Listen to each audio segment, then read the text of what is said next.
everyone. My name is Abby Benjamin, and we are here in Boulder, Colorado with Angela LaRue, also known as Angie. And today we're going to be discussing 7 techniques for raising your frequency and maintaining a high vibration no matter what circumstance you're in.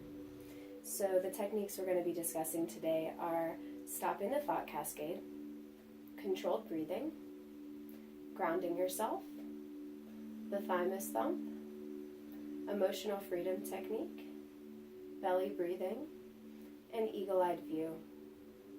So Angie, can you tell us why is it important for us to use these techniques to maintain a high frequency even if we're in stressful situations? Absolutely. So the reason that we really want to do this is we become a casualty of the situation if we can't stay in control of ourselves. So we really want to be the eye of the hurricane as everything swirls around us and people are having reactions and emotions. We don't want to be in a place of reaction. We want to be the eye of the hurricane. From that place, we can potentially help whatever the situation is to calm down. Definitely, and I think there's a lot of people out there that might not realize that we actually have full control over our reactions no matter what the situation is. So let's jump in and talk about these techniques. Can you tell us a little bit about stopping the thought cascade? Right, absolutely. Stopping the thought cascade really keeps us out of reaction, because if somebody's going off in front of us and we are thinking, we're having a reaction.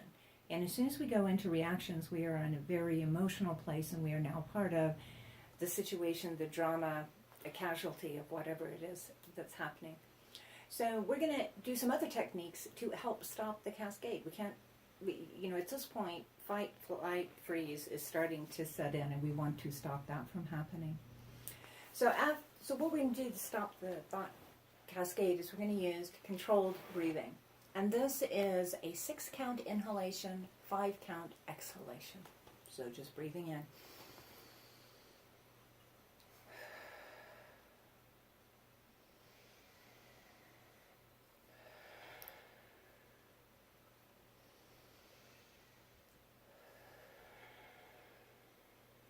The next thing that we're going to do is we're going to ground ourselves. A lot of energy is coming at us. A lot of people are in reaction. So we want to remove that energy out of us. So in order to do that, you can visualize a light blue, sky blue, calming energy coming in, showering in your head, through your body. And as it comes through on the exhale, you can exhale it out, any stress and fatigue that you've already picked up, into the earth, right? So breathing in and exhaling everything that's not helping this situation into the earth. You can do that about 3 times, same thing, a nice controlled breath, some seconds in and some seconds back out again. So for those of us who might not be familiar with energy work or have experience with it, can you tell us a little bit about kind of exactly how we're grounding this energy? We see this blue light coming in, but what energy are we trying to expel from the body? And when we do that, are we using visualization? Are we using intention? Can you just kind of break that down a little bit more for us? Absolutely, yeah.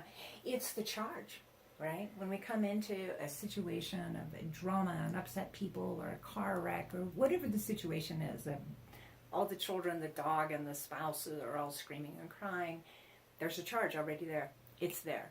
And we need to get rid of that charge, or we're going to become one of the people that's charged by the scene. Mm-hmm. So think a lightning rod on a house. There's this huge charge, static electrical charge coming down. It's going to blow things apart if we can't dissipate that charge. So we can dissipate the charge in the ground.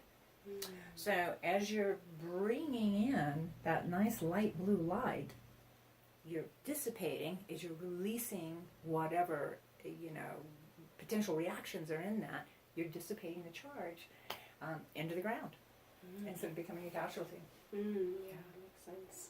So I know that there's some physical things that we can do, different kinds of touching of the body. So let's start by talking about the thymus thump. Can you explain what that is and how we can use it? Absolutely. So the first thing we don't want is our body to start producing chemicals leading clear up to adrenaline. We definitely want to keep that out of our personal situation. And so the thymus thumb is a really great way to calm and center the nervous system so it doesn't get involved. So we're basically telling the body we're not running from a saber-toothed tiger or a cave bear, right? So just a nice slow thump, like a heartbeat, about 2 fingers below the collarbones, right here. This just lets the body know everything's safe, everything's calm. Brain doesn't need to dump a bunch of chemicals and add to the confusion that's already happening. Yeah, and this is related to the next one, which is emotional freedom technique, which is a self-administered healing technique that's based on modern psychology as well as acupuncture's principles of energy systems and meridians. And so by tapping on different points on the face or the body, we can change stress responses to relaxation responses in just a couple of minutes. So can you show us a couple of EFT or emotional freedom techniques? Absolutely. So the first one is we're tapping on the cheekbone just under the eyes, right in line with the pupils. And as you do this, you might even want to say to yourself, I'm calm, I'm in control. This situation is not going to knock me off my center. The next one is a lot like the thymus thump, but right underneath the collarbones. Do it here. And you can choose whatever cadence you want to do. Okay. If you are in a social situation, CEO, board members, whatever, you can augment these to the pulse points on the wrist. Not quite as effective, but it is effective. Okay. And the last one is under the arm, and you just cup under your arm.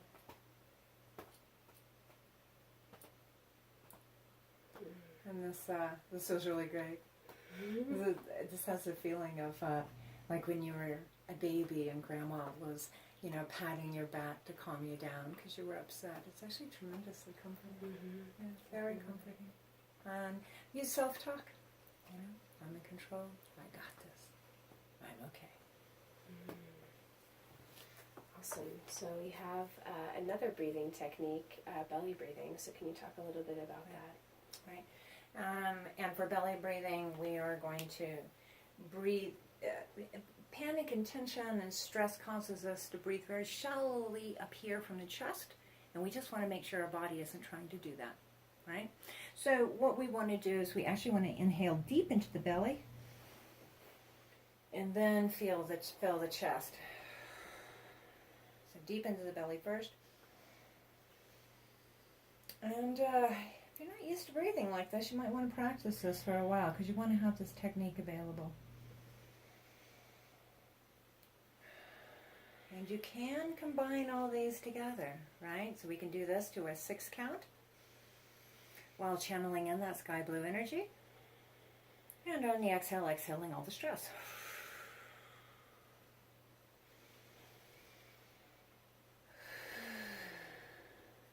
And how long would you say it's required to do these to get back into a calm state? Do this until you feel calm, right? You just don't want your brain running away. You don't want it to be a train of reaction adding to the stress. So when you feel calm, you're ready for the last technique, which is the eagle eye view. Mm-hmm. And for the eagle eye view, you are not involved. You have yourself calm and centered. You're not involved. And you can actually look at the reality of the situation of what's happening. Is this person experiencing agitation from low blood sugar? Are they having a medical condition? Where's the heart of the actual problem? We have people expressing and in a state of reaction, but what was the initial cause? Because we're not probably going to be able to deal with their reactions. That will pull us into we want to actually look for solutions. We want a solution. So from that eagle eye view, we can actually get a feel for what happened and what is the thing we should address first, much like arriving on the scene of a multi-car accident. We need to get ourselves safe first, and then we can begin to respond of where's the key points in the car accident that are most important to respond to. Mm-hmm. Yeah, and I think that eagle-eyed view technique also speaks. So we can also think of this as a prism. So we all have a prism inside of us, and our prism is based up of our experiences, our traumas, our morals, our thoughts and beliefs about things. And when something happens to us, it hits our individual prism, and the way that it kind of ricochets or the light moves off of the prism inside of us determines our reaction to that.